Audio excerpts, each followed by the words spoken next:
All right, thanks so much. As demonstrations continue across the U.S., sparked by the killing of George Floyd, parents are trying to talk to their children about the protests and the events that led to them. Local News 8's Ariel Schroeder finds out how you can do just that. The innocence of a child is now being exposed to the chaos of the world. Meet Sunshine Hire. At the age of 7, she has been exposed to the riots sparked by the tragic death of George Floyd. Yes, I have. And it's kind of crazy, especially with the rioters, and how they are killing people, how they're murdering them. Is that what it looks like to you? Yes, definitely. Colin Walters is a licensed professional counselor. He works with child therapy and has noticed the growing number of children coming in wondering about the riots. What I have noticed is a lot of trying to understand the emotions, trying to understand the reasons and the intentions why. I think they see a lot of really strong emotion and they're trying to put a name to it. You know why they're doing that? No, not exact. Do you know anything about riots?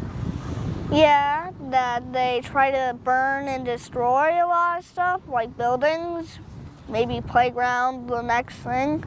It's clear that Sunshine is aware of what's happening, but still a little confused as to why. I think if a child is intelligent enough to formulate a question, they deserve an age-appropriate response and an answer.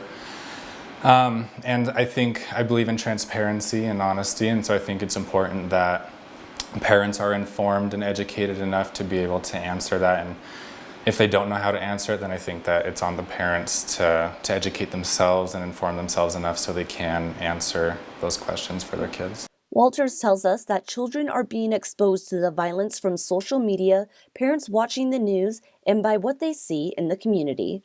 Could you describe to me what you saw when you watched the video? What do you know about George Floyd?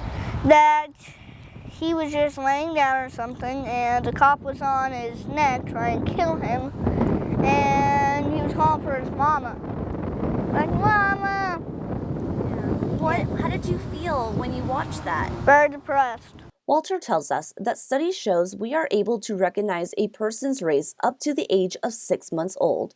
And once a child is able to reach the developmental age where they can understand emotions, they are able to mimic what they see and hear. Just having that conversation, what's going on? It sounds like I'm noticing these behaviors. It seems like you're going through something or you've seen something. Let's have a conversation about it. Let's try to process it and make sense of it.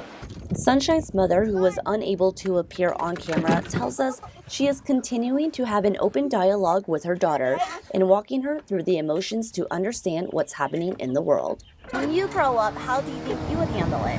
Well, if I grew up to be president, I wanted to make up rules like respect each other and try not to murder people, and definitely don't murder people. And no talking smack behind other people's back. Reporting in Idaho Falls, I'm Ariel Schroeder. Walters suggests using online tools to help find the best resources to approach that conversation with your child.